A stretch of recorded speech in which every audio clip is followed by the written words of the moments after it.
Right now, updating the Huawei Mate 30 Pro with the latest firmware that is 10.0.2.203. So the size is 736 megabyte.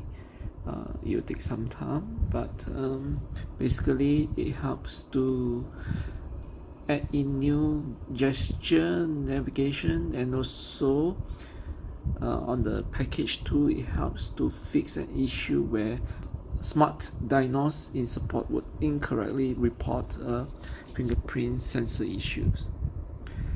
So the rest are quite normal, and that's it. Wait until I complete my update, then I'll talk to you again. Okay guys, I've just updated the software, so let me show you on the software itself. On the system navigation, on the gestures, so for the gestures, right, there's a new one called swipe across the bottom to switch apps.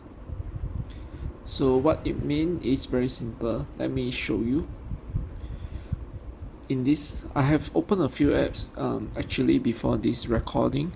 So how am I going to switch to swap, to switch the apps? Previously what we do is like this. We choose the apps, right? So right now we have a new gesture. That is just to change it like this. Can you see it? So basically you are switching between apps by just doing a simple swipe at the bottom.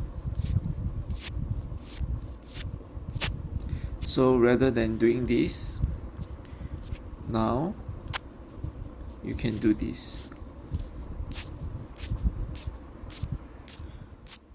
Okay, just now I show you the way to switch the app is by doing this, swiping from the below the screen like this. So some of you might get into trouble because your casing might be a little bit too thick, and then at the edge is not so smooth. And if you hear my swiping sound just now, is because of the cover. So another method that you can use is very simple. Instead of doing this, you can do this arch method. Just do a circle or semicircle or an arch, and you can actually switch the app. Okay, my opinion is depending on you, but I do like the arch method more because it doesn't interfere me so much. So that's it.